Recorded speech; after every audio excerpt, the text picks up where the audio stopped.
নমস্কার, Bengali film reviews চ্যানেলের তরফ থেকে আপনাদের সকলকে সুস্বাগতম। আজ আমরা রিভিউ করব সায়ন্তন ঘোষাল পরিচালিত ওয়েব সিরিজ হোমস্টে মার্ডার্স। আপনাদের সঙ্গে আমি তন্ময়। হইচইয়ের এই নতুন ওয়েব সিরিজের এপিসোড সংখ্যা হলো 6টি। এই ওয়েব সিরিজের গল্পটি হলো নর্থ বেঙ্গলের একটা হোমস্টে যার নাম হচ্ছে অনন্যা। সেখানে 8 জন মানুষ যায়, এরপর তার মধ্যে থেকে একজন খুন হয়। এবার কেন খুন হলো, কে খুন করলো এবং তার মোটিভ কি, এটা জানতে হলে পুরো ওয়েব সিরিজটি আপনাদের অবশ্যই দেখতে হবে। এবার যদি এই ওয়েব সিরিজের অ্যাক্টিং পার্টে চলে আসি, সেক্ষেত্রে বলতে হয় যে এই ওয়েব সিরিজের সকলেরই কিন্তু অ্যাক্টিং অ্যাভারেজ। এখানে কোনো ভালো বা খারাপ আলাদা করে কিন্তু আইডেন্টিফাই করা যাবে না, ফলত অ্যাক্টিং নিয়ে এখানে কথা বলার বিশেষ কোনো জায়গা নেই।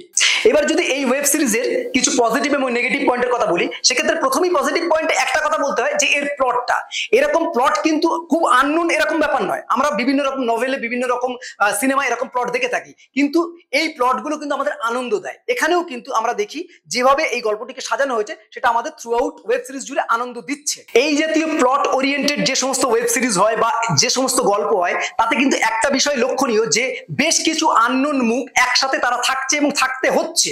কারণ কি, কোনো একজন মার্ডার হয়ে গেছে, তারা না বাইরে বেরোতে পারছে, বাইরে থেকেও কেউ আসতে পারছে না। এরকম একটা সিচুয়েশনে প্রত্যেকে প্রত্যেককে সন্দেহ করছে এবং তার ফলে যে একটা অস্বস্তিকর পরিবেশ তৈরি হচ্ছে, যে সবসময় একটা গা ছমছমানি ব্যাপার থাকছে, সেটা কিন্তু এই ওয়েব সিরিজটা জুড়ে আমরা কিন্তু ফিল করতে পারি। এটা একটা কিন্তু খুব বড় পজিটিভ পয়েন্ট। এবার অবশ্যই বলতে হয় যে নর্থ বেঙ্গলের যে জায়গাটাকে চুজ করা হয়েছে এই ঘটনাটা শুট করার জন্য, সেখানকার যে বৃষ্টি, সেখানকার যে ল্যান্ডস্লাইড, সেটাকে যেভাবে কাজে লাগানো হয়েছে থ্রু আউট ওয়েব সিরিজ জুড়ে, সেটা কিন্তু বেশ ভালো লাগে, বেশ গা ছমছমানি একটা পরিবেশ তৈরি করে। এই ওয়েব সিরিজের ডিওপির কাজ, কালার গ্রেডেশন, এডিটিং এবং অবশ্যই বিজিএম বেশ ভালো লাগে। এবার যদি এই ওয়েব সিরিজটির কিছু নেগেটিভ পয়েন্টে আসি, সেক্ষেত্রে প্রথমেই বলতে হয় এই থ্রু আউট ওয়েব সিরিজটি জুড়ে যেভাবে ইনভেস্টিগেশনটাকে দেখানো হয়েছে, সেখানে কিন্তু কথার কচকচানি অনেক বেশি, মানে ন্যারেটিভের সংখ্যাটা বেশি, ন্যারেশন করা হয়েছে বেশি।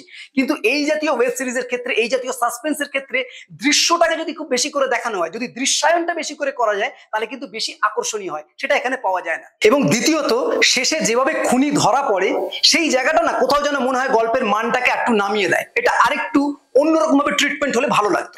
আমি অনেক জায়গায় বলেছি যে এই ধরনের কোনো ডিটেকটিভ গল্প, এই ধরনের কোনো সাসপেন্সের গল্পে কিছু ম্যাথামেটিক ক্যালকুলেশনস থাকে, যে কতটা তথ্য আমি দর্শককে পাস করব, কতটা তথ্য আমি ক্লাইম্যাক্সের জন্য বাঁচিয়ে রাখবো, সেটা কিন্তু খুব গুরুত্বপূর্ণ জায়গা। কিন্তু এখানে বেশ কিছু তথ্য না অনেক আগেই ফাঁস করে দেওয়া হয়, ফলে পুরো গল্পের যে আকর্ষণ সেটা কিন্তু অনেকটা কমে আসে বলে মনে হয়। যেমন এই গল্পের শুরুতে একদম প্রথমেই যে মার্ডারটা দেখানো হয়, সেখানে অনেক ডিটেলিং কিন্তু আগেই করা হয়ে গেছে।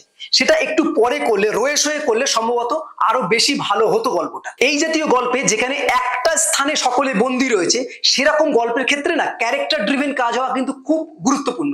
এখানে কিন্তু ক্যারেক্টারগুলোকে কিন্তু সেইভাবে প্লটিং করা যায়নি বা সেইভাবে সাজানো যায়নি বলে আমার মনে হচ্ছে। কোনো কোনো জায়গায় ক্যারেক্টাররা ঠিক ভালো মতো কাজ করে উঠতে পারেনি, তাদের অ্যাক্টিংটাকে ঠিক খুলে দেখাতে পারেনি। এবং শেষে একটা কথা বলার, যে এই সিরিজটা কিন্তু একটু বেশি লেন্দি বলে মনে হয় এবং টুইস্ট গুলো অস্থায়ী, বড্ড অস্থায়ী। এই হলো ওভারঅল রিভিউ। এরকম আরো নতুন নতুন রিভিউ জানতে বেঙ্গলি ফিল্ম রিভিউস অবশ্যই দেখতে থাকুন। আপনাদের গুরুত্বপূর্ণ মতামত আমাদের কমেন্ট বক্সে অবশ্যই জানান। বেঙ্গলি ফিল্ম রিভিউস সোশ্যাল মিডিয়াতে সব জায়গায় অ্যাভেলেবেল আছে, আপনারা সেখানে আমাদের অবশ্যই ফলো করতে পারেন। বাংলা সিনেমাকে এগিয়ে রাখুন, বাংলা সিনেমার পাশে থাকুন। Thanks for watching.